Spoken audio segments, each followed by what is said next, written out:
Waalaikumsalam warahmatullahi wabarakatuh. أعوذ بالله من الشيطان الرجيم بسم الله الرحمن الرحيم الحمد لله رب العالمين الحمد لله الذي هدانا لهذا وما كنا لنهتدي لولا أن هدانا الله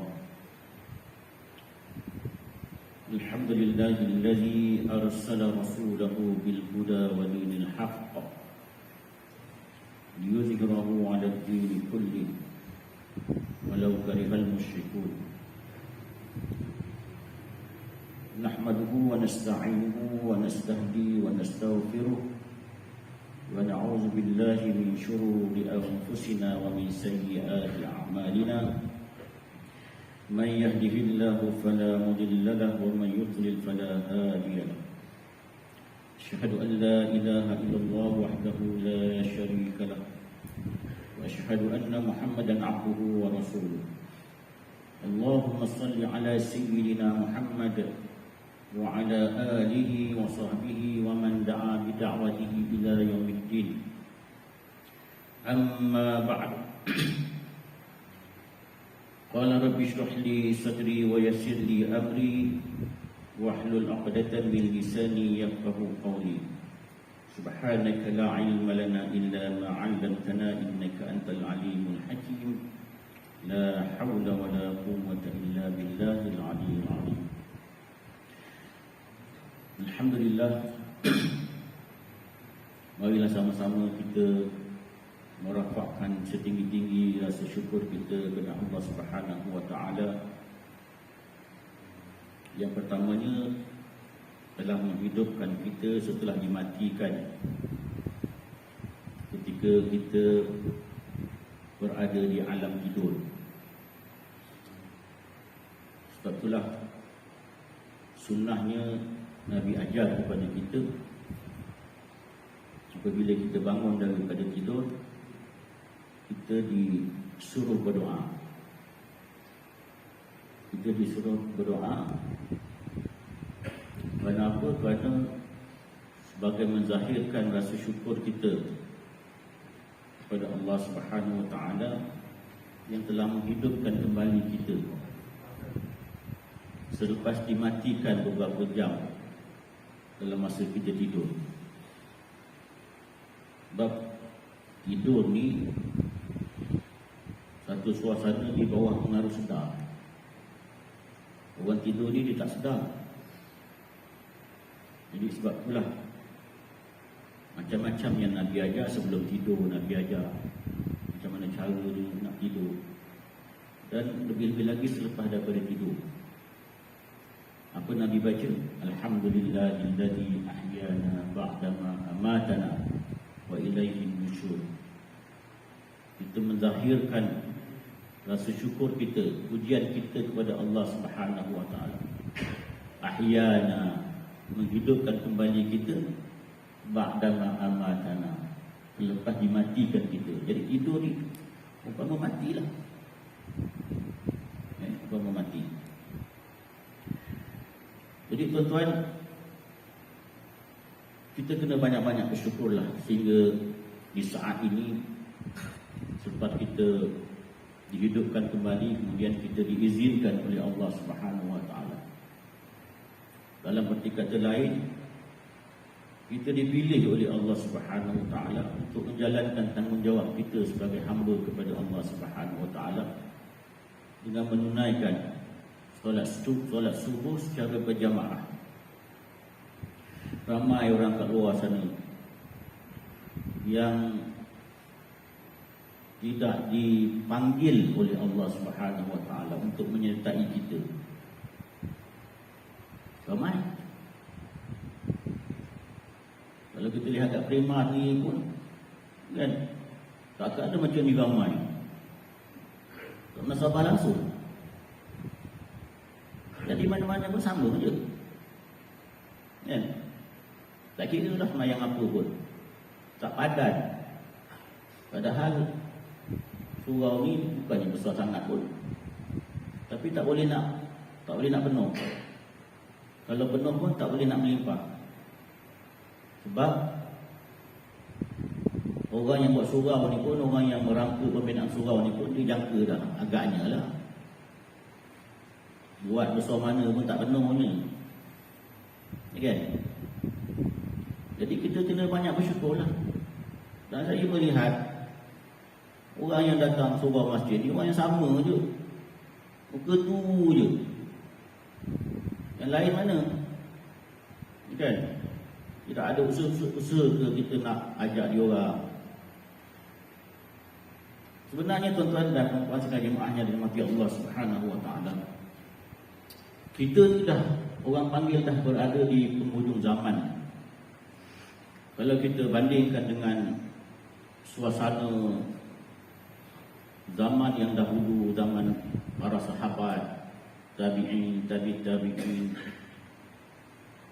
zaman salafus salih. Bukan kata dalam mereka itu tidak ada cabaran. Ada cabaran, tapi cabarannya berbeza dengan apa yang berada di zaman kita sekarang ni. Kita dipertengahkan dengan, dipaparkan dengan berbagai-bagai keadaan ataupun suasana yang menyebabkan kita tidak mempunyai masa dan waktu untuk kita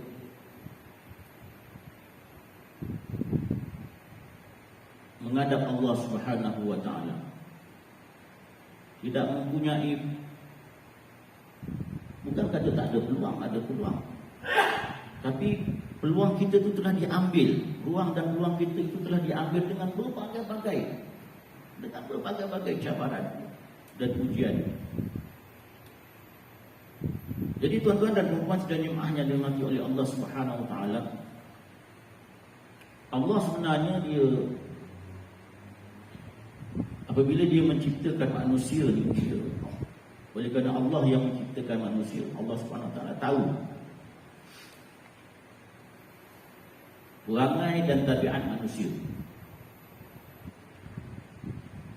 Sebab itulah apabila kita melihat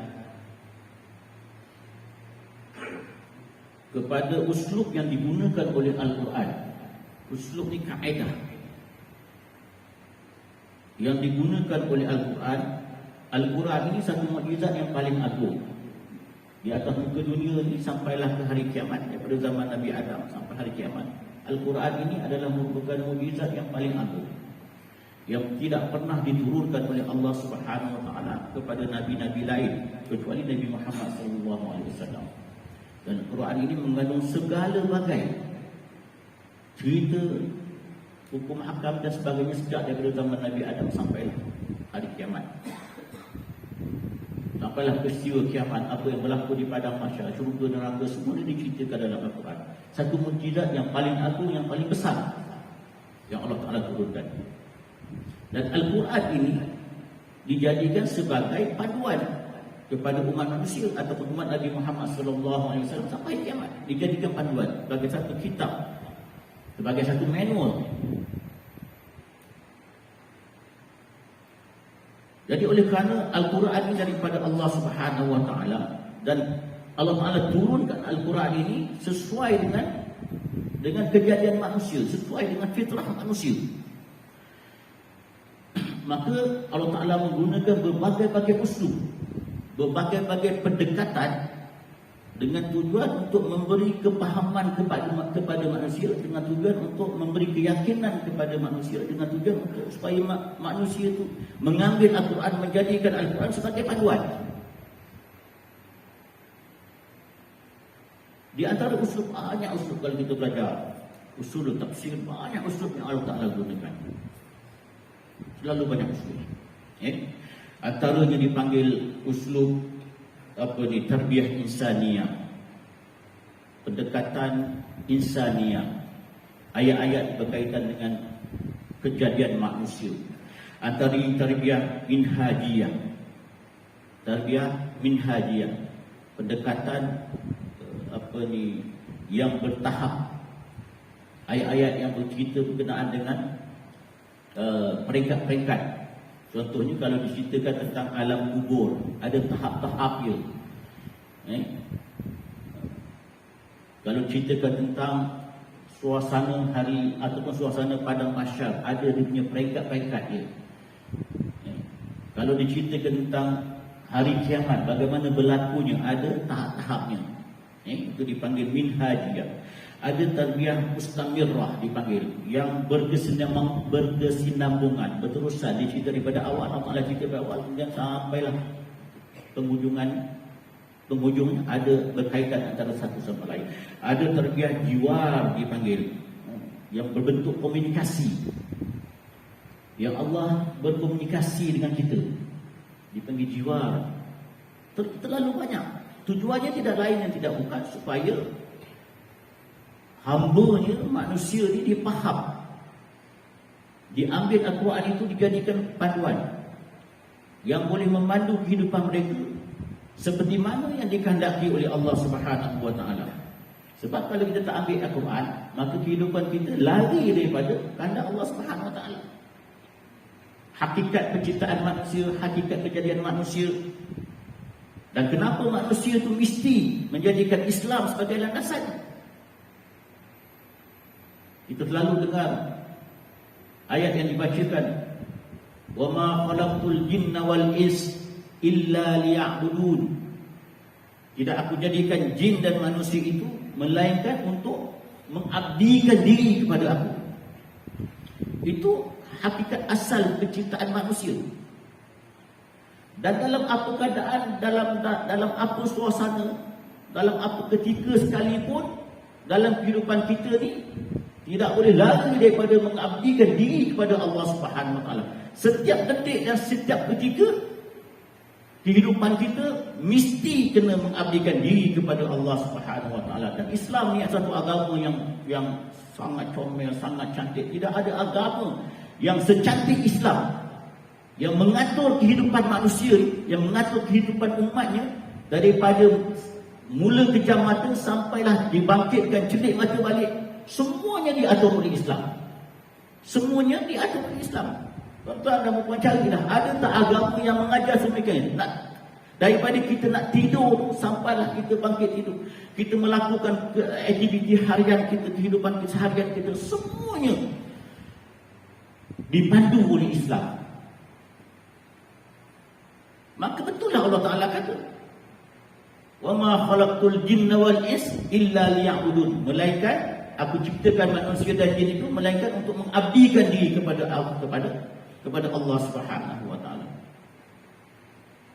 Jadi sebenarnya kadang-kadang mungkin kita tak faham dan mungkin kita tidak tahu. Sebenarnya dalam kehidupan seharian kita ni, bila Allah Ta'ala kata mengabdikan diri kepada Allah Subhanahu wa taala, sebenarnya dalam kehidupan kita ni, setiap pergerakan kita itu, setiap pergerakan kita, setiap kerja buat kita itu ada ganjaran yang diberikan oleh Allah Subhanahu wa taala. Dengan syarat kita buat itu kerana Allah Subhanahu wa taala, dengan syarat. Sama ada kita sedar atau tidak, setiap kerja buat kita itu diberi ganjaran oleh Allah Subhanahu wa taala. Kita jangan cerita kerja yang elok-elok. Kita jangan cerita kerja yang elok-elok kan. Kerja elok tu memanglah dapat ganjaran. Contoh sedekahnya, solatnya.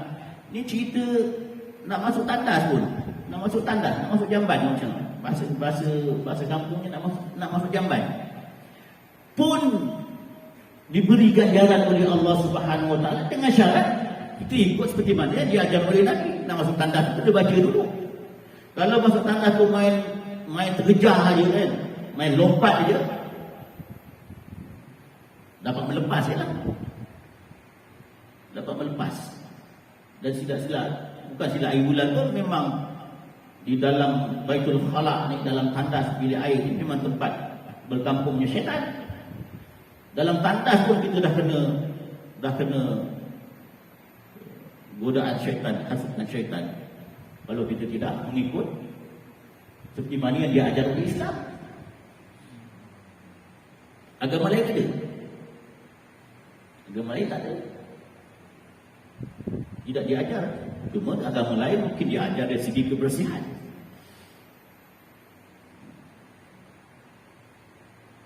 Tapi untuk mendapatkan ganjaran, untuk mendapatkan pahala, untuk menjadikan kita sebagai hamba Allah Subhanahu Wa Taala, walaupun kita berada di dalam tandas,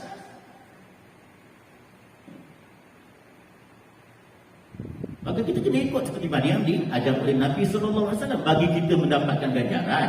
Kita ni, kita bekerja seharian 8 jam, 9 jam, 10 jam. Quran sebut. Kalau kerja kita tu bukan lillahi ta'ala, kalau kita kerja ni macam kita tak ada matlamat dalam kerja. Kerja kerana orang kerja, kita kerja. Ataupun kerja kerana kehidupan, kita tidak ada matlamat. Bukan kerana Allah Subhanahu Wa Taala. Sebenarnya kalau kita bekerja itu kerana Allah Subhanahu Wa Taala, niat kita kerana Allah Subhanahu Wa Taala, bermula daripada langkah kita, langkah pejabat kita tu dah diberi ganjaran oleh Allah Subhanahu Wa Taala. Langkah kita ke pejabat, kita kerja berapa tahun? 30 tahun, 35 tahun kita bekerja. Panjang kita bekerja, Masya Allah. Setiap hari kita bekerja.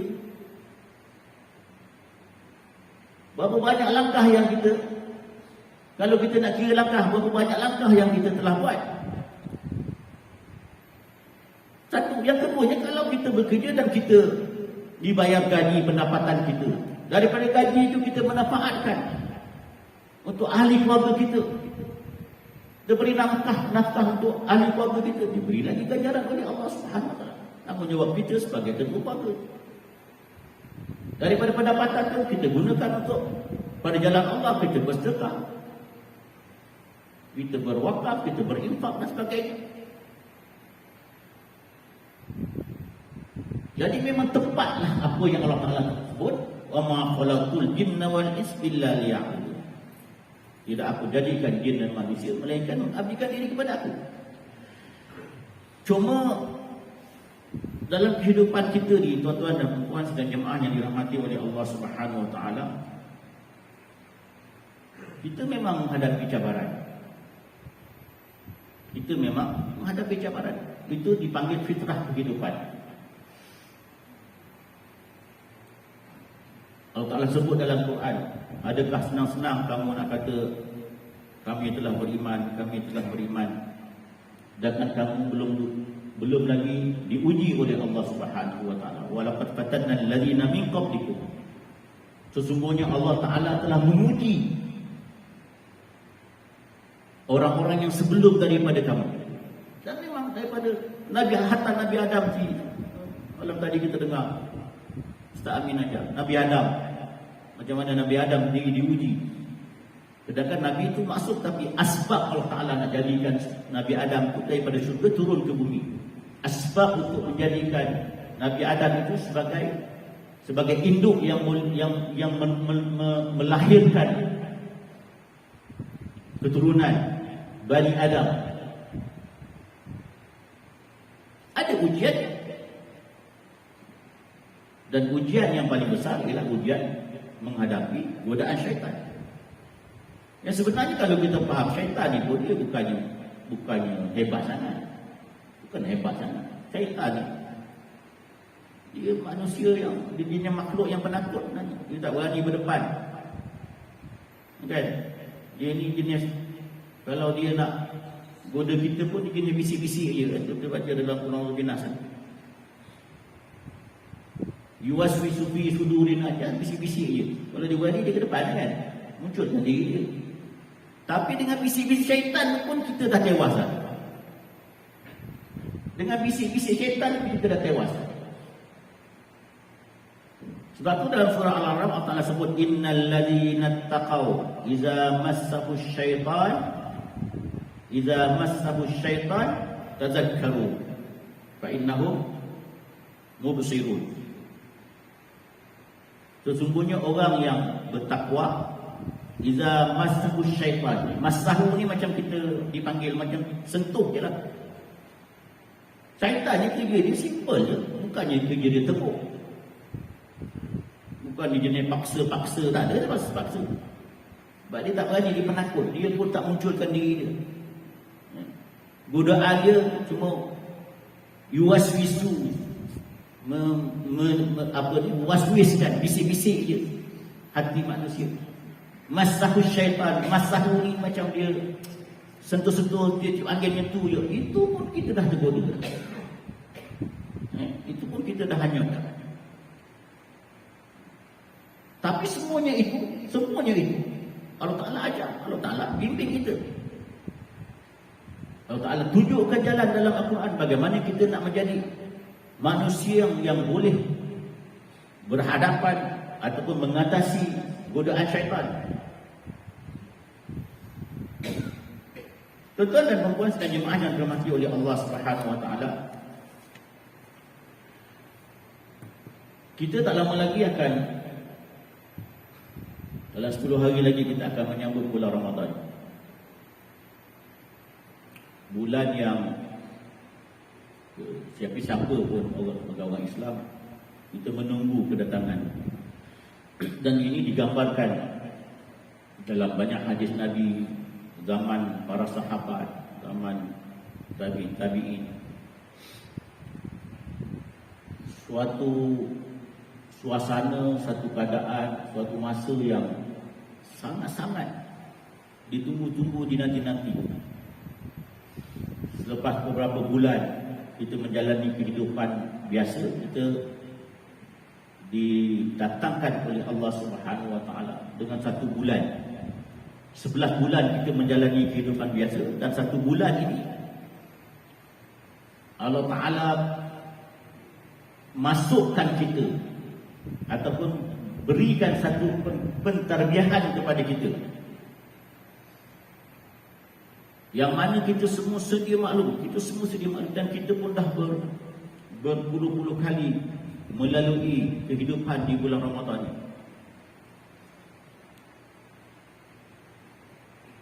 Persoalannya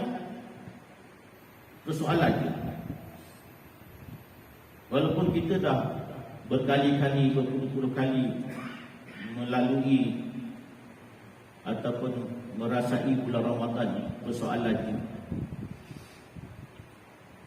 adakah bulan Ramadan yang lepas sama dengan bulan Ramadan yang akan kita lalui ini? Dia punya natijah, adakah sama daripada dulu sampai ke yang akan datangnya? Adakah nanti akan sama ataupun ada perubahan? Tuan-tuan dan puan saya jemaah yang dirahmati oleh Allah Subhanahu Wa Ta'ala, kalau kita melihat, saya tak nak cerita tentang kelebihan bulan Ramadan ini. Memang kelebihan ini memang banyak, terlalu banyak, istimewa. Tapi saya nak sentuh dari sudut supaya kita ni benar-benar yakin Ramadan ini adalah satu anugerah yang tidak terhingga daripada Allah Subhanahu Wa Ta'ala. Kalau kita melihat kepada sejarah Ramadan itu sendiri, di mana yang kita semua sedia maklum bahawa Ramadan ini, puasa ini difardukan oleh Allah Subhanahu Wa Ta'ala kepada orang Islam pada tahun yang kedua Hijrah. Ini tahun yang kedua Hijrah, ketika Nabi berhijrah ke Madinah. Ini masa itu Madinah sudah ada orang Yahudi, orang Nasrani. Di peringkat awal hijrah pun orang Islam ada dah, sebab sebelum Nabi hijrah pun dah ada dah orang yang memeluk Islam, datang ke Mekah, berjumpa dengan Nabi, memeluk Islam, kemudian kembali ke Madinah. Masa Nabi hijrah tu dia orang dah ada datang Madinah. Tapi nak ceritanya, bila Nabi hijrah, orang Islam melihat pada ketika itu, orang-orang Yahudi ni dia dah pun menjalankan ibadah puasa. Dia sudah pun menjalankan ibadah puasa, dan beberapa ibadah tertentu yang sama dengan Islam. Lalu bila turunnya kewajipan berpuasa, orang Yahudi ni keperangai dia suka terpelak, dia suka pelekeh. Dia kata, apa orang Islam ni? jenis ikut-ikut kan. Puasa ni zaman ini perbuatan orang Yahudi. Kita lah pun ada puasa. Orang Islam ikut kita. Satu. Yang keduanya, tengoklah dia semayang macam mana. Semayang pun dia sama macam kita. Menghadap Masjidil Aqsa. Orang Yahudi memang semayang menghadap Masjidil Aqsa. Dia pun kata, orang Islam tengok, tak ada kiblat dia sendiri. Semayang pun ikut sama macam kita menghadap Masjidil Aqsa. Sebab tu selepas daripada tu turunnya ayat 183 hingga 187 tentang Allah Ta'ala menceritakan tentang ibadah puasa serta kelebihan-kelebihan yang terdapat di dalamnya. Kemudian Allah Ta'ala nak membezakan. Dalam masa yang sama turun juga ayat yang memerintahkan supaya umat Islam ni tukar kiblat ni. Daripada menghadap Masjidil Aqsa, tukar menghadap Mekah, menghadap Kaabah.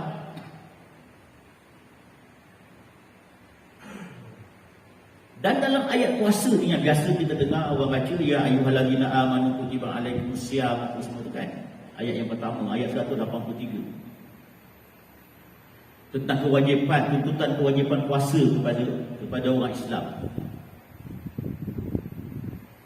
Allah Ta'ala nak orang panggil sebagai nak menghadapi templakan daripada orang Yahudi. Kalau kamu kata, orang Islam ni puasa sama dengan kamu, orang Yahudi, kamu tengok kelebihan-kelebihan yang Allah Ta'ala berikan kepada orang Islam. Tak sama sekali. Tak akan sama sekali. Tak akan sama. Sebab tu dalam ayat yang 185 ni, 185 surah Al-Baqarah berkaitan dengan puasa. Allah Ta'ala mulakan dengan Syahrul Ramadan. Syahrul Ramadan alladhi unzila fihi al-Quran. Syahrul Ramadan. Tuan-tuan, saya suka nak ambil masa sikit nak cerita berkaitan dengan kalimah itu sendiri. Apa benda ni dipanggil sebagai rahsia yang terkandung di sebalik kalimah itu sendiri. Yang mana daripada rahsia ni sebenarnya, kalau kita mengamati, kita memahami, sebenarnya kita tidak akan sama sekali mensia-siakan bulan Ramadan yang akan kita tepuhi ni. Tidak akan sama sekali mensia-siakan. Dan kita akan memanfaatkan semaksimum mungkin sebulan puasa yang kita akan lalui. Kalau kita benar-benar memahami apakah yang terkandung di dalam ibadah puasa yang sebulan puasa yang Allah Ta'ala berikan kepada kita, sebagai dipanggil sebagai nak menghargai, nak menghormati, kita boleh katalah apa sekalipun, tapi memang tidak ada tolak banding kebaikannya. Tidak ada tolak banding kebaikannya. Tapi bahagian kita tak faham, kita jenis puasa ikut-ikutan ni. Walaupun kita ni yang ada kat masjid ni, insya-Allah mudah-mudahan kita faham. Tapi yang dekat luar sana, tahu-tahu puasa pun bila TV mengisytiharkan penyimpanan mahal besar raja-raja, masa tu baru dia tahu, dah puasa dah.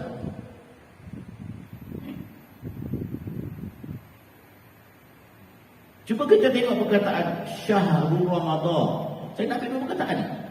Syahrul ni bulan, Ramadan. Bulan Ramadan. Dia asal perkataan dia Syahrul. Perkataan ni Syahrul dari segi kaedah bahasa Arab. Tapi dalam tulisan Al-Quran, kita baca Syahrul Ramadan. Tanwin tu dibuang. Tanwin tu, run tu dibuang. Sebenarnya dari segi asal tulisannya ada run. Ada run. Dia sebenarnya tidak ada apa benda, tidak ada manfaatnya, tidak ada faedahnya, ataupun tidak ada rahsianya. Setiap perubahan yang ada pada Al-Quran. Cuma kita nak kaji dengan tak kaji, nak ambil tahu dengan tak ambil tahu. Maka dari segi tata bahasa Arab, bila tanwin itu dihazafkan ataupun dihilangkan dan digantikan dengan ru dhamma, kata dari segi tata bahasa Arab, ru itu pergi ke mana? Ru itu pergi ke Ramadan. Sebab apa? Sebab syahrul Ramadan kerana dipanggil dari segi kaedah bahasa Arab mudhaf. Syahrul pun jadi mudhaf, Ramadan jadi mudhafun ilaih. Syahrul jadi sandaran, Ramadan jadi sandaran yang disandarkan kepadanya. Bermakna syahrul Ramadan ini dua perkataan yang tidak boleh dipisahkan, sama sekali. Baik, sebenarnya boleh saja Allah Taala turun ayat tidak dinyatakan Ramadan tu, tidak dinyatakan Ramadan. Syahrul ladzi unzila alaihi alkitab. Boleh dibuangkan Ramadan tu sebab kita faham dah ayat 183 sebelum ayat 185 tu memang daripada awal lagi dah menceritakan tentang puasa, tentang Ramadan. Kan? Kalau Allah Taala tak nak tulis, tak nak ubah perkataan Ramadan pun tak apa dah sebenarnya. Tetapi kenapa Allah Taala buatkan lagi ataupun sebutkan lagi perkataan Ramadan dalam ayat yang ke-185 tu? Tuan-tuan, puan-puan yang sidang jemaah yang dirahmati Allah Subhanahu Wa Taala, kalau kita melihat Syahrul ni maknanya apa? Bulan. Bulan ni apa? Maknanya bulan ni sebulan. Sebulan. Syahrul ni sebulan. 30 hari. Berpuasa bermakna selama 30 hari. Baik. Ini satu ketentuan daripada Allah Subhanahu Wa Taala yang memerintahkan kita supaya kita berpuasa selama sebulan. Dia tak sama dengan orang Yahudi lah, satu. Tak sama dengan orang Yahudi. Orang Yahudi dia puasa pada hari-hari yang tertentu sahaja. Kemudian kita lihat Ramadan. Ramadan ini asal perkataannya Ramadan. Ra mim tad ya. Ramadan.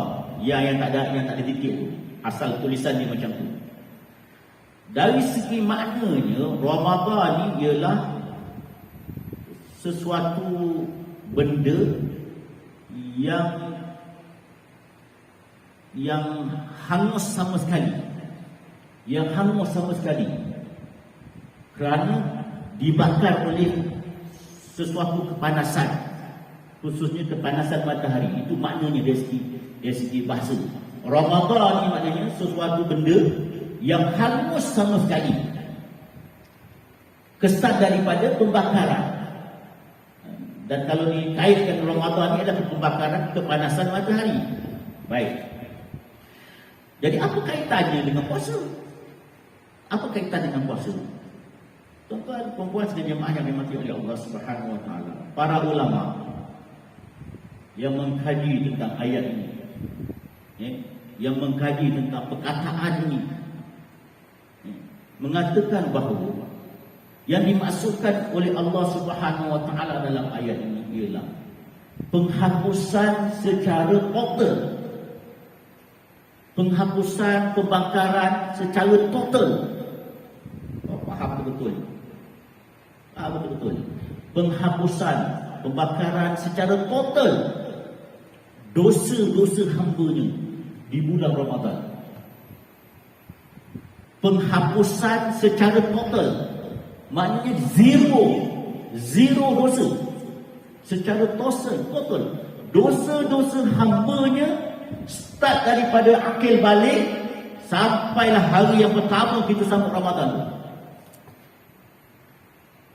Itu makna Ramadan.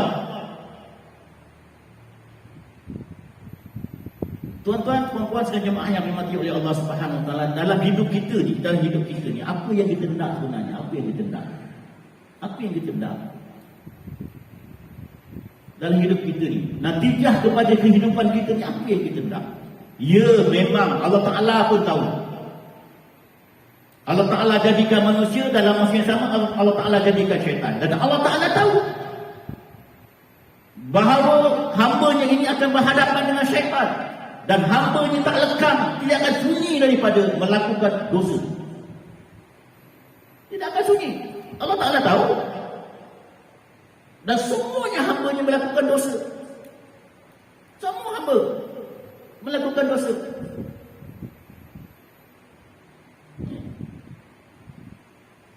Tidak ada orang yang sunyi daripada dosa. Jadi sebagai satu anugerah yang Allah Ta'ala berikan, 11 bulan kamu melakukan dosa. Sekarang aku bagi kamu 1 bulan yang aku anugerahkan kepada kamu penghapusan total dosa-dosa kamu. Masya Allah.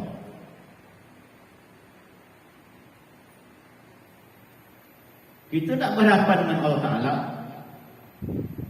di pada masa kelak nanti. Allah Ta'ala sebut dalam Al-Quran, yauma la yanfa'u malun wala banun illa man atallaha biqalbin salim. Semua harta benda, anak penak tidak boleh memberi manfaat kepada kita di pada masa kelak, melainkan mereka yang bertemu dengan Allah Ta'ala, berhadapan dengan Allah Ta'ala dengan hati yang sejahtera. Hati yang sejahtera maknanya apa? Hati yang tidak ada titik noda dosanya.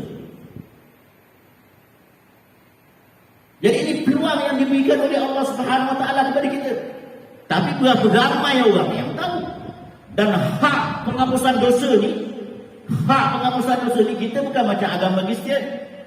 Padri-padri yang boleh menghapuskan dosa, orang pergi menghadap dia duduk celah. Dia duduk balik belakang dinding, belakang tabi, kita duduk sini. Kita kan dosa-dosa kamu. Kita bla bla bla bla bla bla bla bla bla. Okey, sekarang saya mengampunkan dosa kamu. Kita bukan macam orang Kristian. Yang mempunyai hak pengampunan dosa ialah hanya Allah Subhanahu Wa Taala. Maka diberi peluang kepada kita di bulan Ramadan. Nabi sallallahu alaihi wasallam sebut dalam hadis, nak mengukuhkan lagi ayat 185 ni tentang penghapusan dosa ni, pengampunan dosa ni. Seperti mana yang kita dengar biasa Ustaz baca hadis sahih Bukhari Muslim. Man shoma Ramadan imanan wahtisaban ghufira lahu ma taqaddama min dzambih. Saya nak hurai lagi ni dari segi makna perkataan. Bukan saya nak hurai umum hadis ni banyak dah ustaz ceramah. Kita pun biasa, kita pun hafal dah hadis ni. Man shoma Ramadan imanan wahtisaban ghufira lahu ma taqaddama min dzambih. Barang siapa yang berpuasa dengan keimanan, dengan keyakinannya kepada Allah Subhanahu Wa Taala, ghufira lahu ma taqaddama min dzambi, diampunkan akan dosanya. Tapi saya nak ceritakan dekat sini, betul tak betul apa yang Allah Taala sebut dalam ayat 185 tadi? Teli tak teli dengan sabda Nabi dalam satu kalimah saja. Perkataan man shoma Ramadan. Man ini dipanggil dalam kaedah bahasa nahwu isim mausul. Isim nama yang menjadi penyambung. Tapi dari segi maknanya, man ni dari segi maknanya dipanggil isim mausul yang menunjukkan kepada sesuatu tanpa sebarang pengecualian. Tanpa sebarang pengecualian. Man ni maknanya apa? Natijah daripada hadis tadi, ghufira lahu ma taqaddama min dzambi. Man tadi itu sesiapa, maknanya sesiapa saja. Kecil, besar, tua, muda, lelaki, perempuan, sesiapa sahaja, tidak ada sebarang pengecualian. Allah Ta'ala ampunkan. Syaratnya apa? Imanan wahtisaban. Benar-benar yakin, benar-benar ikhlas, dan sentiasa mengkoreksi diri. Sentiasa melakukan memohon pengampunan daripada Allah Subhanahu wa taala.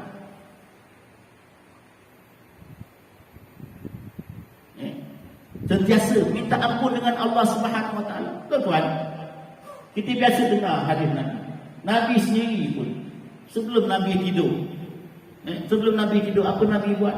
Nabi minta ampun dengan Allah. Ada kata ulama 70 kali, setengah ulama kata 100 kali. Nabi minta ampun. Nabi ini manusia yang maksum, yang memang terpelihara daripada dosa dan dijanjikan oleh Allah Subhanahu wa taala dengan balasan syurga. Nabi pun setiap hari sebelum tidur mohon ampun dengan Allah Subhanahu wa taala 70 kali.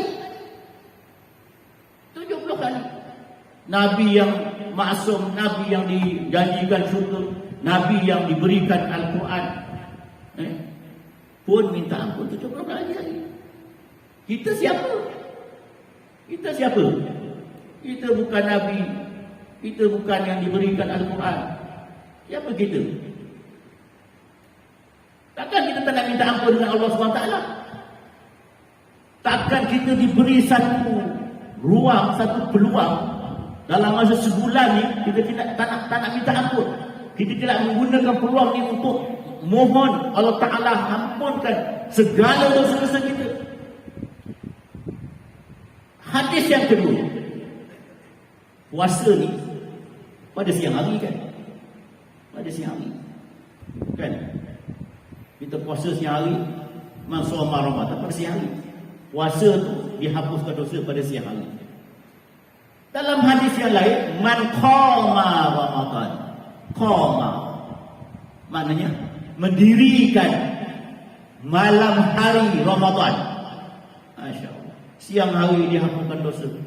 Malam hari man qama Ramadan imanan wa ihtisaban ghufira lahu ma taqaddama min dhanbi. Bayangkan daripada siang sampai ke malam 24 hours Allah Ta'ala ampunkan dosa kita. Mana nak cari Tuhan yang baik macam ni?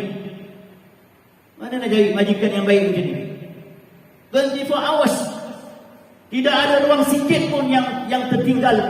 Semuanya dihapus, semuanya diberi peluang untuk menghapuskan dosa. Siang, malam, pagi, petang.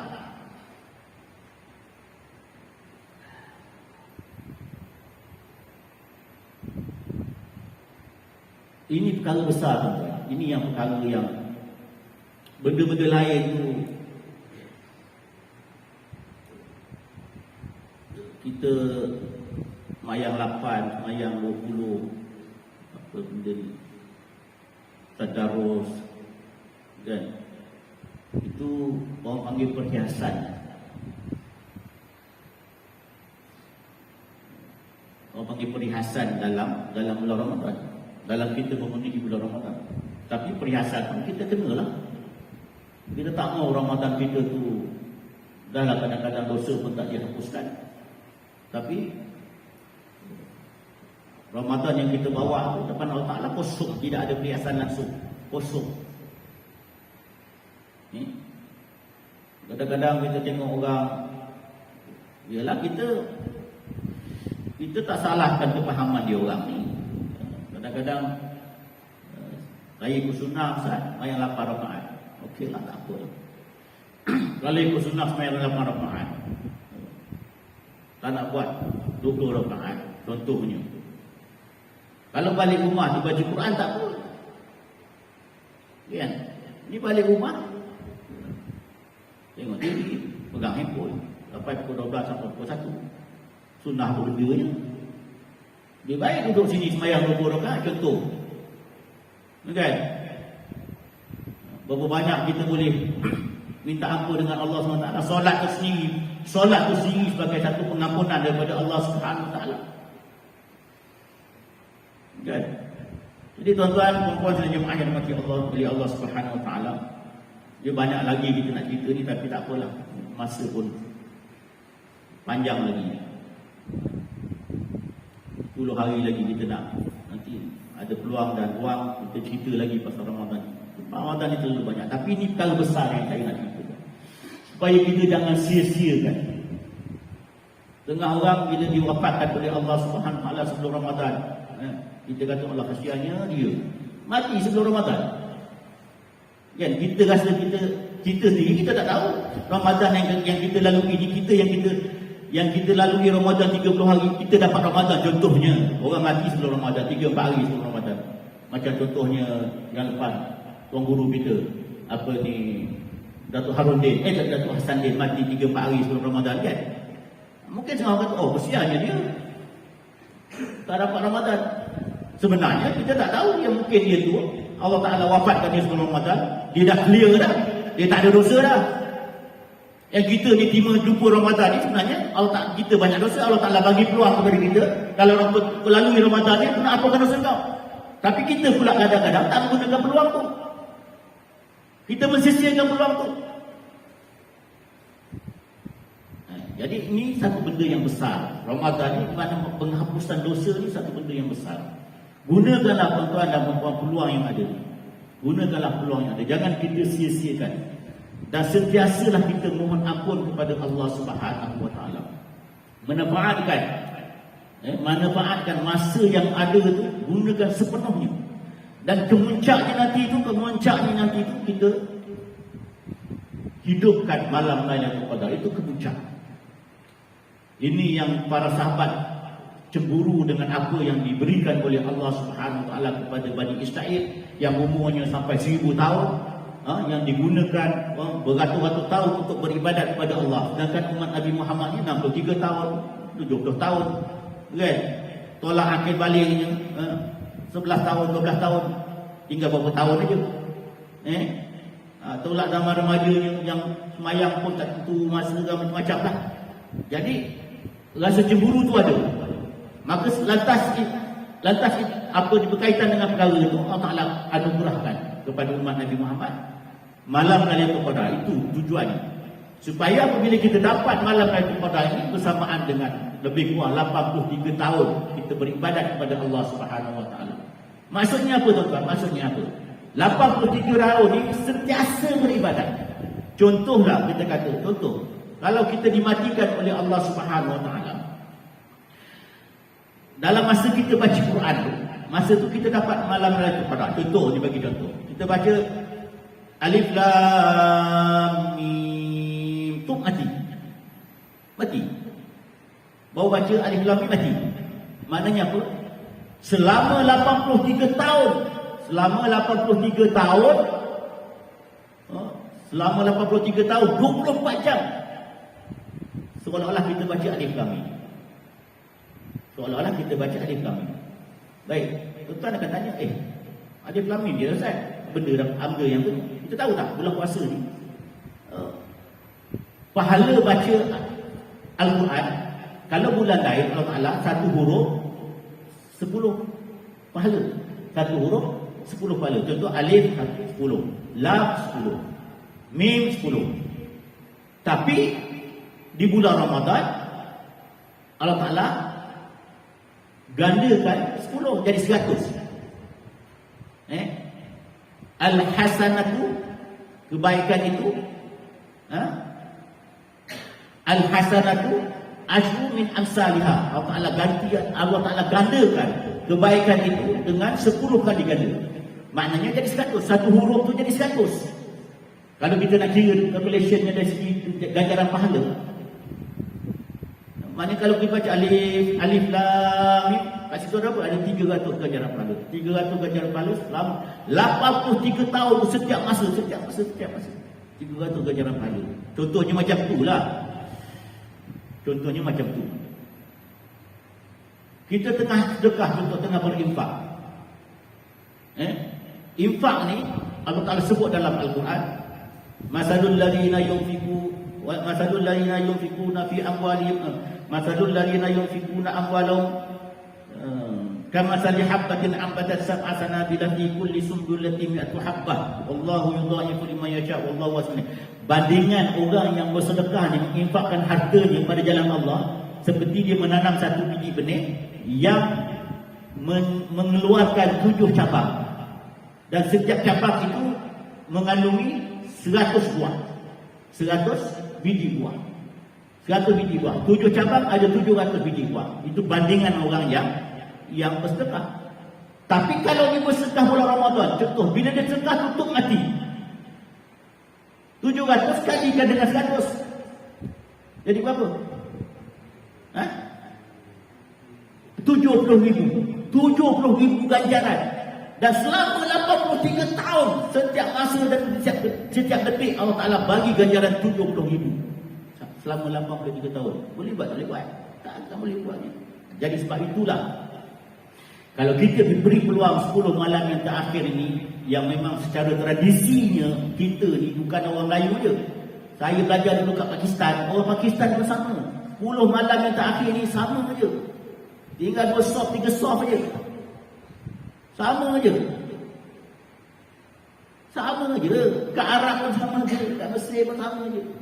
Tinggal yang penuhnya dekat Mekah dan Madinah itu penuh. Memang penuh melimpah ruah. Terutama sekali 27 Ramadan. Itu orang yang paling malas. Manusia yang paling malas nak mendapat malam yang terqadar. Tapi tak apalah. Kalau tak, peluang yang Allah Ta'ala bagi itu banyak. Kan ambil 10 malam terakhir penuh 1 hingga 10. Tak boleh 10 malam terakhir ambil malam ganjil 21, 23, 25. Tak boleh malam ganjil. Ambil satu malam je 27 Ramadan. Itu yang dekat Mekah Madinah tu 27 Ramadan tu macam budak tai dia punya manusia. Daripada sekitar habis badui tak badui datang ke Mekah Madinah penuh 27 Ramadan. Tak apalah. Gunakan peluang tu. Itu paling cokia orang panggil. Tapi yang pentingnya kita memanfaatkan. Kalau kita diberi peluang oleh Allah Subhanahu Wa Taala, kita memanfaatkan. Jadi tuan-tuan, puan-puan dan jemaah yang dirahmati oleh Allah Subhanahu Wa Taala, saya kata cukup setakat tu. Mudah-mudahan sikit sebanyak kita jadikan panduan dan kita kuatkan azam semangat kita berdoa kepada Allah Subhanahu Wa Taala supaya kita bertemu dengan bulan Ramadan dapat melaksanakan dengan baik, diberi peluang kesihatan oleh Allah Subhanahu Wa Taala dan dapat mengakhiri bulan Ramadan dengan sempurna. Mudah-mudahan insya-Allah. Aku lupa di hadza astaghfirullah wa lakum. Assalamualaikum warahmatullahi wabarakatuh. A'udzu billahi minasyaitonir rajim. Bismillahirrahmanirrahim. Alhamdulillahirabbil alamin. Hamdan syakirin, hamdan syakirin. Hamdan yuwafi ni'amahu wa yukafi fadlahu ya rabbana wa lakal kama yanbaghi li jalali wajhika al-'azim subhanak. Allahumma inna nas'aluka 'ilman nafi'an wa rizqan halalan tayyiban wasi'an wa 'amalan mutaqabbalan. Allahumma qina bi halalika an haramika wa a'inna bi fadlika 'ala as-sawab. اللهم ارزقنا رزقا جديدا وعمرا طويلا ومالا كثيرا وخيرا قريبا وشرا بعيدا واولادا صالحا وعملا مقبولا وتجاره تبور يا ارحم الراحمين. ربنا اتنا في الدنيا حسنه وفي الاخره حسنه وقنا عذاب النار. صلى الله على محمد وعلى اله